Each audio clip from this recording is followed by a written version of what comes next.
को पत्र। ये पत्र क्यों है ये भी आप सुनिए, क्योंकि झारखंड के सीएम हेमंत सोरेन ने पीएम मोदी को पत्र लिखा और कहा कि राज्य के 18 से 45 वर्ष की आयु के लोगों के लिए मुफ्त टीका का इंतजाम करें आप। सीएम सोरेन ने आग्रह किया ये और पत्र लिखा है कि राज्य में 18 से 45 साल के नागरिकों की संख्या तकरीबन 1,57,00,000 है। इतने टीके तो खरीदने के लिए कम से कम 1100 करोड़ रुपए की आवश्यकता है। इसके अलावा जब भी 12 से 18 वर्ष तक लोगों के लिए टीके उपलब्ध होंगे उसके लिए लगभग 1000 करोड़ रुपए की आवश्यकता होगी। कोरोना महामारी की वजह से पहले की आर्थिक तंगी से मार झेल रहा है झारखंड और सीमित संसाधन में इतना धन कैसे व्यय करे सरकार, ये कहना है।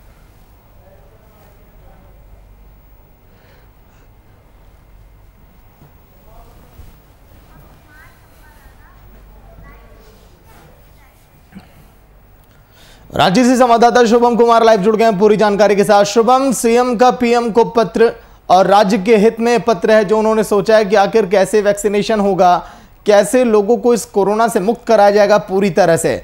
लेकिन जो वैक्सीन की मांग है, जो मौजूदा जो धन राशि है जो खर्च करने की आगे देखिए कहा जा रहा है कितने पैसे लगेंगे, क्या लग रहा है कुछ विचार किया जाएगा केंद्र की तरफ से?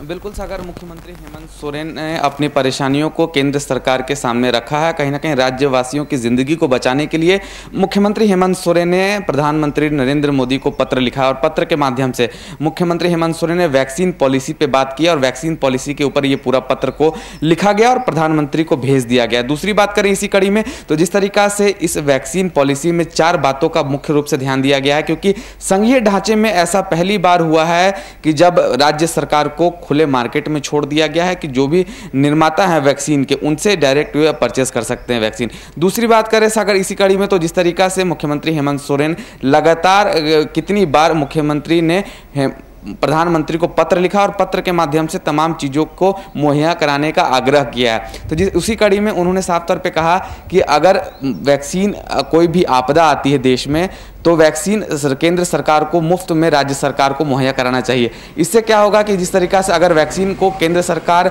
मुफ्त में मुहैया नहीं कराती है तो वित्तीय वर्ष में कह सकते हैं 100,000 से उससे ऊपर का करोड़ का खर्चा जरूर देखने को मिल सकता है।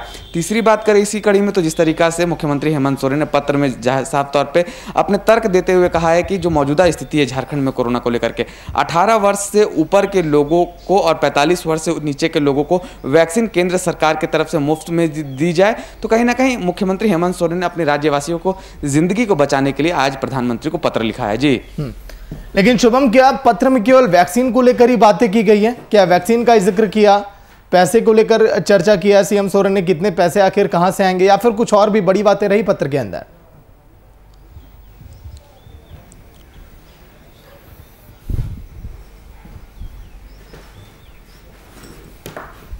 देखिए पत्र के अंदर तो ये पूरा पत्र वैक्सीन पॉलिसी पर निर्धारित था। इसमें कह सकते हैं पैसों की ज़रूर बात हुई है, क्योंकि अगर राज्य सरकार जाकर मार्केट में लोगों के लिए वैक्सीन खरीदता है तो राज्य सरकार पर 1000 करोड़ के ज़्यादा का बोझ पड़ सकता है। क्योंकि जिस तरीका से पूरे लॉकडाउन में 2020 की बात कर ले चाहे 2021 की शुरुआती दौर की बात कर ले, राज्य की अर्थव्यवस्था सभी लोग जानते हैं पहले की तरह नहीं है। राज्य की अर्थव्यवस्था में ज़रूर गिरावटें आई हैं और कहीं ना कहीं मुख्यमंत्री हेमंत सोरेन तमाम तरह की सहायता के लिए आग्रह कर रहे हैं भारत के प्रधानमंत्री नरेंद्र मोदी से। अब यह देखना होगा कि इस कड़ी में झारखंड सरकार को कितना सहयोग करते हैं केंद्र सरकार की तरफ से प्रधानमंत्री नरेंद्र मोदी। और दूसरी बात करें तो कहीं ना कहीं मुख्यमंत्री हेमंत सोरेन के पत्र लिखने के बाद राजनीतिक महकमे में भी आरोप और प्रत्यारोप का सिलसिला शुरू हो चुका है। भारतीय जनता पार्टी जो कि झारखंड में विपक्ष में है वो अपने तर्क रख रहे हैं और झारखंड में जितने भी सत्ताधारी गठबंधन की सरकार के सहयोगी दल है, चाहे वो कांग्रेस की बात कर लें चाहे वो राजद की बात कर लें, सभी अपने पक्ष रख रहे हैं। तो कहीं ना कहीं जिस तरीका से यह पत्र लिखा गया है, अब यह देखना होगा कि इस पत्र का जवाब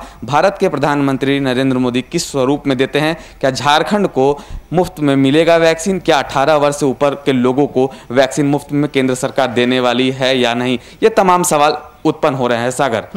लेकिन शुभम, वैक्सीनेशन का दौर कैसा चल रहा है झारखंड में? क्या वाकई में पूरी तरह से रुकावट आ गई है या फिर वैक्सीन अभी बचे हैं झारखंड में?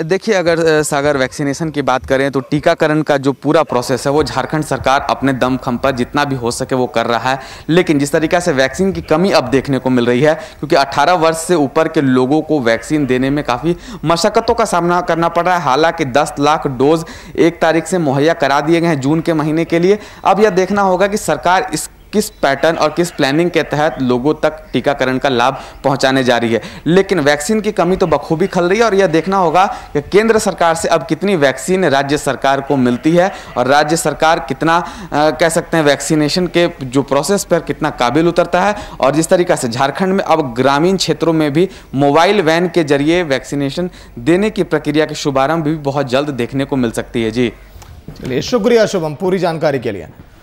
सीएम सोरेन ने चिट्ठी लिखी पीएम नरेंद्र मोदी को। उसमें जिक्र किया गया है कि वैक्सीन अगर आप मुफ्त में अगर आप देंगे तो फिर सबको लगना संभव है।